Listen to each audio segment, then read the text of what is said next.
Today we continue to listen Silavanta Sutta. In this Sutta, Venerable Makotika asks the first question. Silavata usa Saripodra Bhikkhuna Katame Dhamma Yoni Manasi Katapa.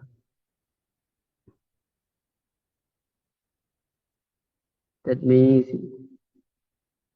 what are the things that a virtuous bhikkhu what are the things that a virtuous bhikkhu should carefully attend to? A Venerable Saripodra answer, Silavata Usau Kutika Bhikkhuna Pinchu Padanekanda Aniccato Dukkhato Rogato Gandato Sanlato Agato Abadato Prato Palogato Sonyato Natato Yoniso Manasikatava. Frank Kutika, a virtuous bhikkhu should carefully attend to the 5 aggregates subject to clinging as impermanence, as suffering, as a disease, as tumor, as death, as misery, as affection, as alien, as dissolution, as empty, as non-self. 11 ways you need to observe the 5 aggregates of clinging or mind and matter correctly. So we have to recite again page number 2, number 5. Look at your Silavanta Sutta note paper. Number 5.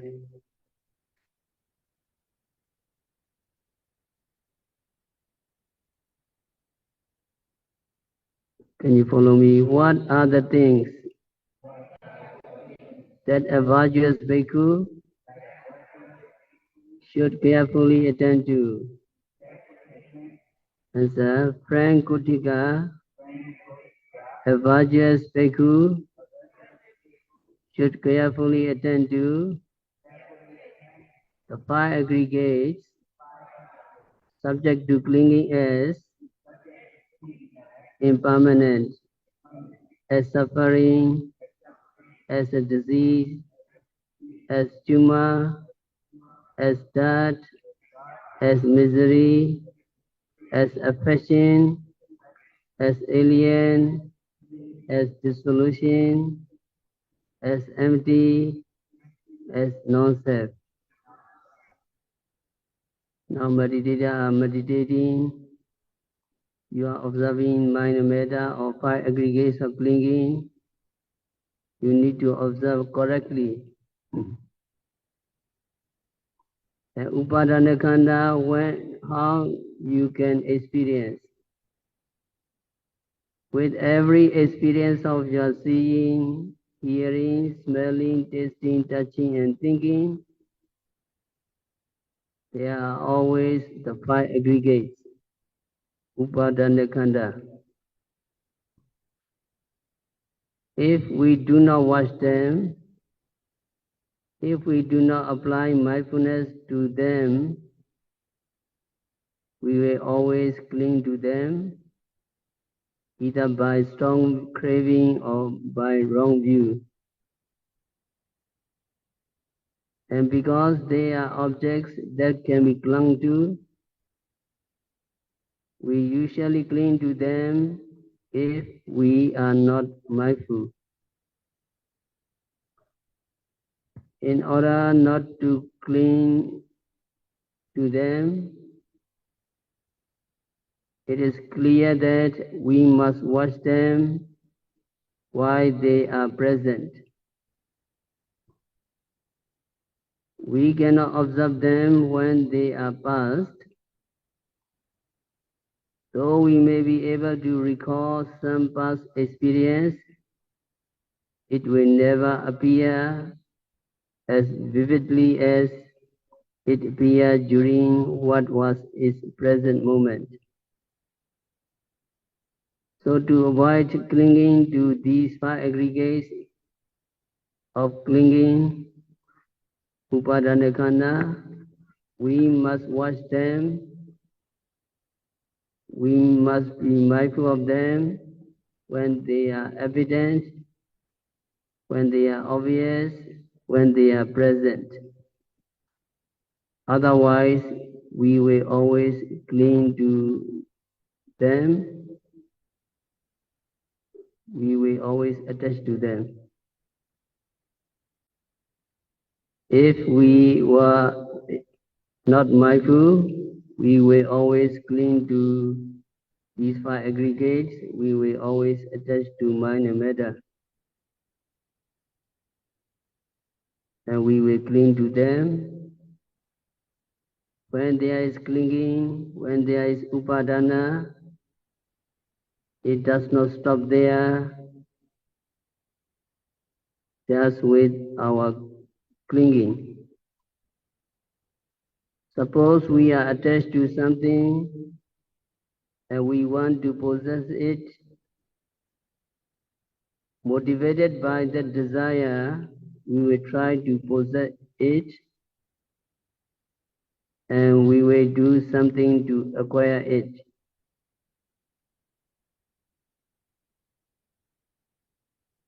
Unfortunately, we may steal it, we may take it by force from somebody, or even commit murder just to get what we want.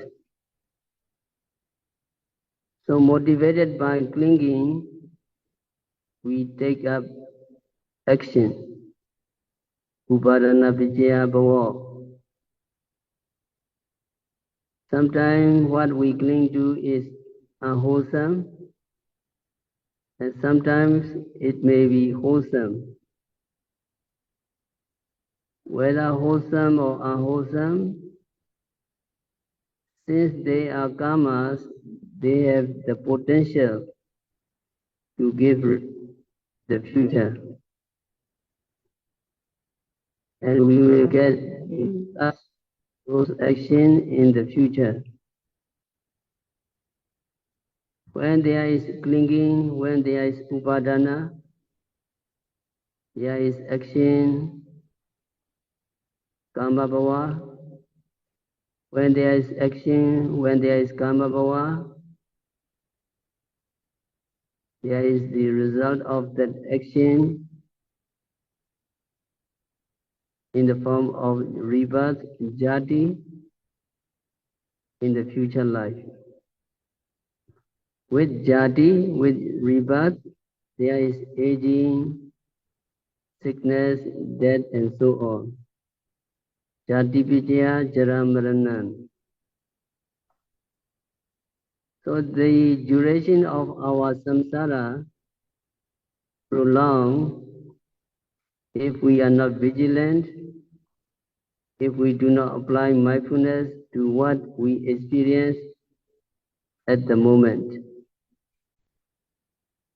When seeing objects, see them just as objects that arise and disappear.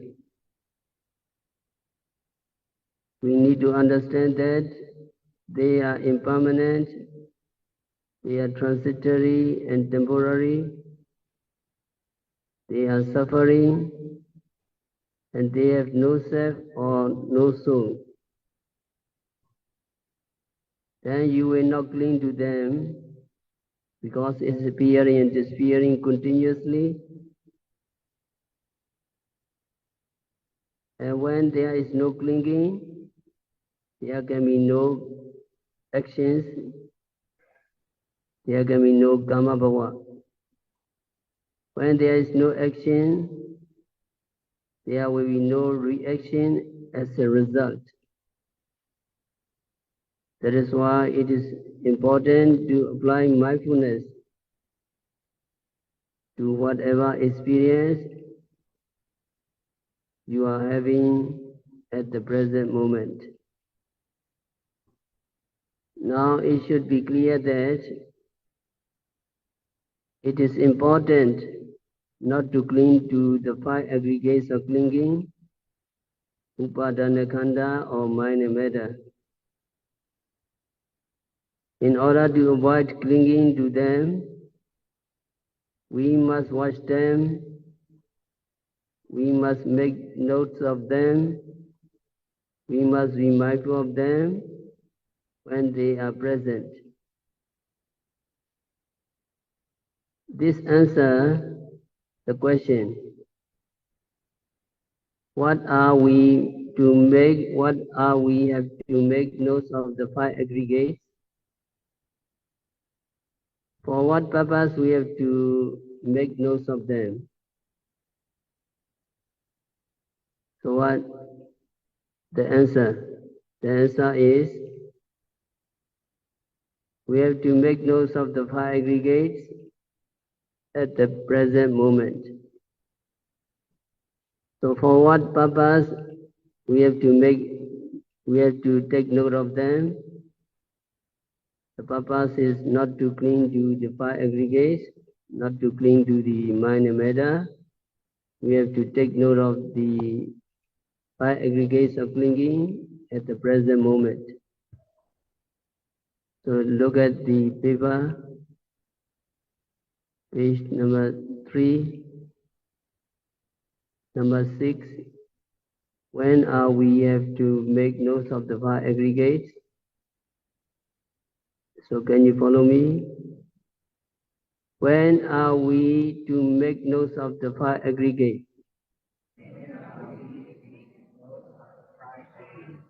When are we to make notes of the five aggregates? We are to make notes of the five aggregates. We are to make notes of the five aggregates at the present moment. Number 7. For what purpose do we make notes of the five aggregates? For what purpose do we make notes of the five aggregates? We are to make notes of the five aggregates for the purpose of not to cling to them. We are to make notes of the five aggregates for the purpose of not to cling to. We have to note the five aggregates of clinging, or we have to note the mind and matter of seeing, hearing, smelling, etc. at the present moment. So we speak frequently about the present moment. Actually, the present should be understood as a present duration, not an exact present moment. It is because when you are mindful of the object, most of the things you observe are no longer present. In less time, perhaps, than a blink of an eye, these objects have already become the past. For example, you get angry. You remember to note,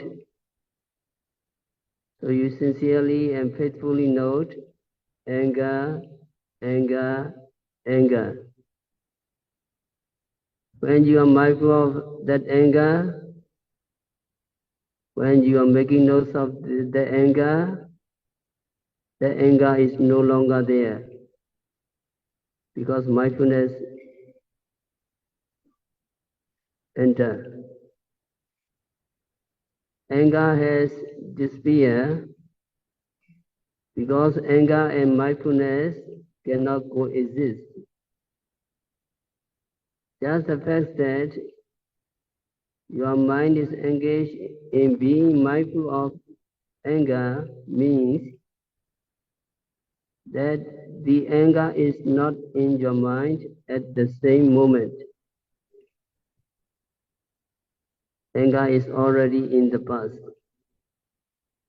But because it is so brief a moment of the past, we call it present when saying be mindful of the present moment.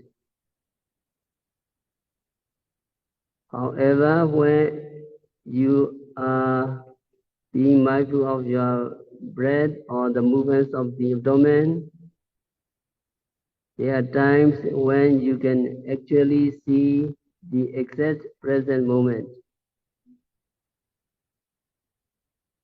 It can happen when you are noting the rising and falling of the abdomen.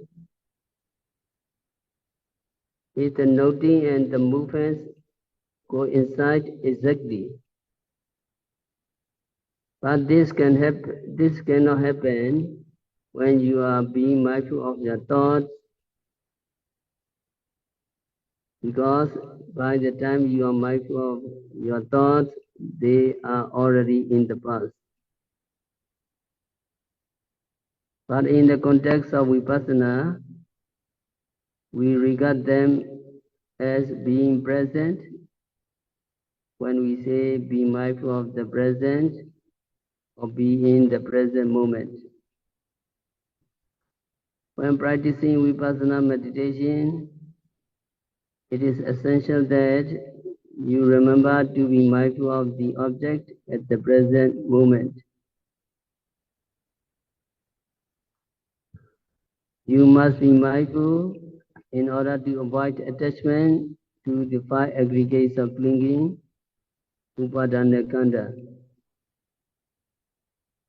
You don't want to cling to them because clinging leads to action, upadana picaya bhava, and action leads to reaction, bhava picaya jati, that action which is suffering, and you want to escape from suffering as soon as possible. In order to avoid suffering, you have to watch the present moment by just paying attention to the objects at the present moment. You can get concentration, you can penetrate the true nature of mind and matter, and you can progress from one stage to another until you reach enlightenment. According to the answers given by the Venerable Sariputra in this sutta, a practitioner who is virtuous or whose morality is pure should practice vipassana meditation to see the five aggregates of clinging as impermanence, anicca, as suffering, dukkha, and so on. Immediately following this sutta, in the Samyutta Nikaya, there is a discourse called the Sutta. We can regard Sutta as a sister sutta, as the text is the same as the Silavanta. The only difference being that the meditator here is Sutta an instructed practitioner. In this discourse, Venerable Makutika asks Venerable Sariputra the same question as in the Silavanta Sutta.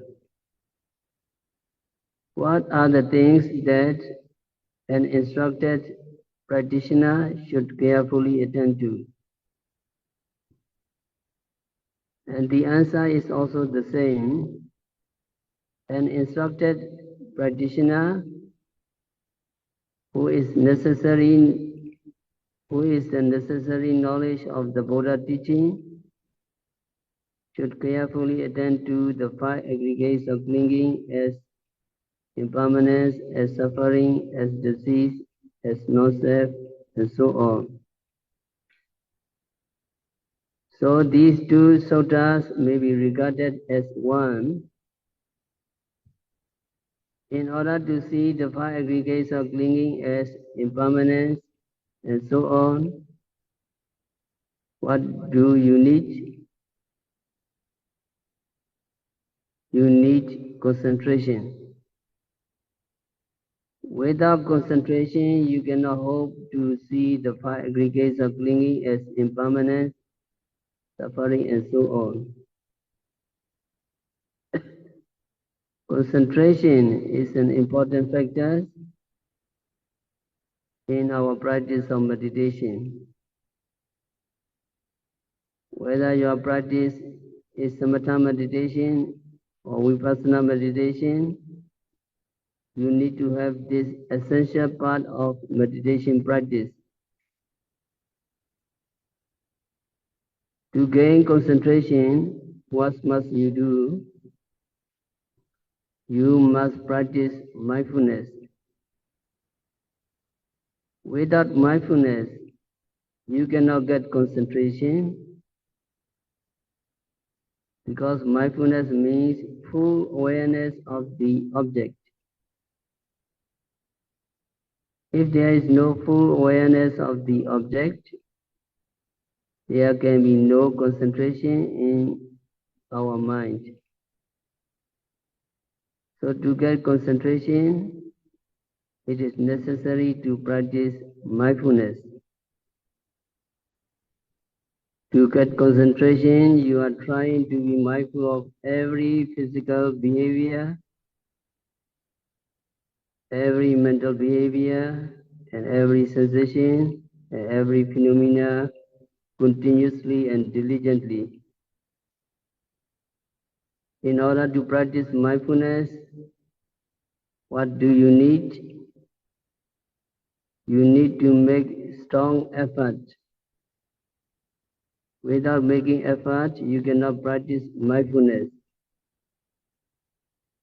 The three most essential things for the practice of meditation are concentration, mindfulness, and effort.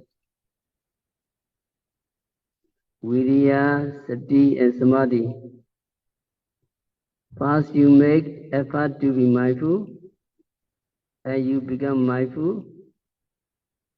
Then, with the support of effort and mindfulness, you get concentration. Once you gain concentration or stillness of mind, your mind is free from mental hindrances, sensual desire, evil, sloth and trouble, etc. Then you will begin to see the five aggregates of clinging or mind and matter as impermanence, as suffering, as a disease, and so on. Of the three main steps in meditation, mindfulness is the most important, because it is required for all meditation. It can never be too strong. We need it to be strong, and the stronger it is, the better.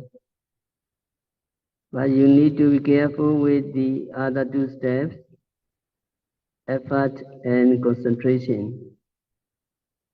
Effort can be too little or too much, and concentration can be too little or too much. If there is too little effort, we cannot practice mindfulness. And if there is too much effort, we also cannot practice mindfulness. Too much effort leads to agitation and restlessness. It can come when yogi is very eager to achieve something, very eager to reach enlightenment, very eager to get results. With such eagerness, the yogi tends to exert more effort than is needed. And when more effort than needed is made, your mind becomes disturbed or it trembles and is agitated. When your mind is agitated, it cannot stay on the object. So too much effort is to be avoided when you practice meditation. And also concentration can be too much. When there is too much concentration, you tend to lose or reduce effort. Then concentration regains the upper hand and your effort level falls again, leading you to be lazy or sleepy. When there is lack of effort, the necessary concentration for meditation suffers. So this kind of cycle must be avoided if the practice of meditation is to proceed smoothly. Effort and concentration need to be just enough for the purpose. They need to be balanced. How to balance them? You do not have to worry. Your teachers are aware of this problem, and if you follow their instruction, you will not have too much effort or too much concentration.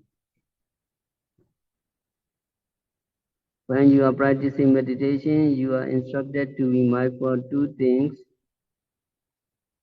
either the in-breath and out-breath, or the rising and falling of the abdomen. But when another object becomes prominent at the present moment, you are to put mindfulness on that object until it disappears. Then you return to your breath or the abdomen. So the basic practice is to be mindful of two objects, either the breath or the abdomen, and whatever objects might arise to distract you. When you are practicing meditation, you have to be mindful of two things in the beginning. Either the in-breath and out-breath, or the rising and falling of the abdomen. Why two objects? Why not just one object? Or why not more than two objects? If you have to be mindful of more than two objects, it can arouse too much effort and cause agitation. And if you have only one object to attend to, putting your mind totally on that one object is not recommended. Although you can get concentration, in this case, the concentration could become excessive. So in order for your effort not to be too much or too little, you are giving two objects to keep your mindfulness strong, steady, intact, without agitation. Being mindful of just two objects help you to balance your effort and concentration, two important factors in your practice of meditation. It must always be balanced. It must always be just the right amount, not too much or not too little. In answering Venerable Mahakotika's first two questions, Venerable Sariputta has said that a virtuous meditator and an instructed yogi should attend to the five aggregates of five aggregates subject to clinging as impermanent, as suffering, and so on. The reference to an Sutta instructed Bhikkhu raised a question. How much knowledge does meditator need before he or she can practice meditation? If you study Visuddhimagga, you may get the notion that you have to know a lot before you practice Vipassana meditation. The Visuddhimagga is a book written in the 4th century AD by Venerable Bodhisattva, the scholar monk, as it was written for meditating yogis, meditating monks. It was taken for granted that his readers would understand many of the teaching. But for those who are not initiated into the teaching of the Buddha, the book, which is divided into 3 parts, is not easy to read. The subject of the first division of Visuddhimagga is how to purify your sila, morality. The second is on concentration samadhi, and explain the 40 subject of samatha meditation, how to prepare for your meditation, how to find a teacher, and other details of samatha meditation. And the third division on understanding Panya, wisdom, is actually about Vipassana. Buddha began the division with detailed information on the aggregates, Khanda, visas, Ayatana, elements, Dhatu, faculties, Indriya, dependent origination, Paticca Samuppada, and the Four Noble Truths, Ariya Sachani. Only after that, he described the practice of Vipassana meditation. So reading the Visuddhimagga, the path of purification, may give you the impression that before you can practice meditation, you have to be familiar with all the details of the aggregates and very familiar with the teaching of dependent origination, Paticca Samuppada. But most of you are not familiar with all of these subjects in detail. At one time, Sakka, the kings of gods, asked the Buddha, how much knowledge a monk must have in order to practice and reach arahantship? And Buddha answered, Ida bhikkhuna deva namida sabbe dhamma nala abhinivesayati. A bhikkhu has heard that all dhammas, all things are not fit to be clung to, all things are not fit to be adhered to. When a bhikkhu, when a meditator has heard that all things are not fit to be adhered to, he directly knows everything. This means that after hearing that all phenomena are unfit to be clung to by craving or wrong view, you can practice meditation.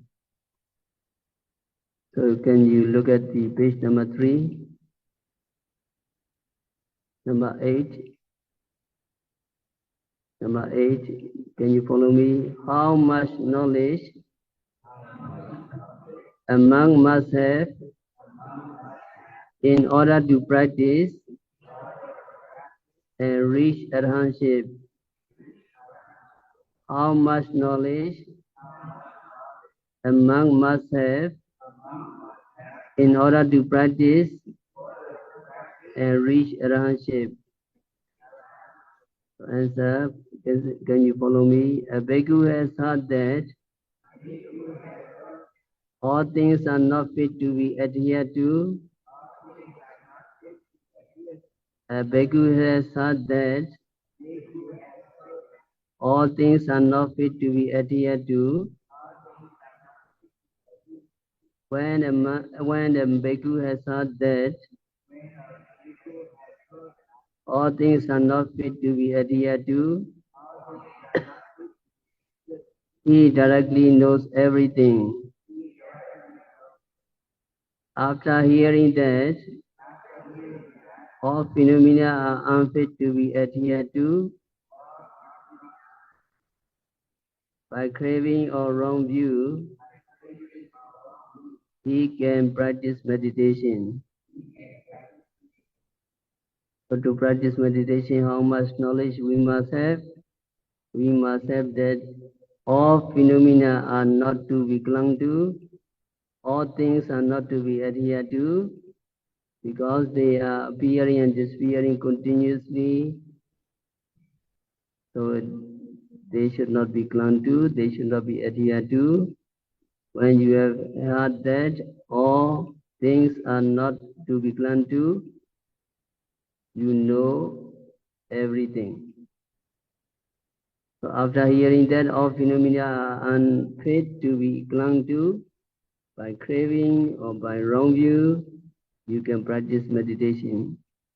Now you accept that everything is impermanent, all phenomena are arising and disappearing continuously, so they are not fit to be adhered to, they are not fit to be clung to.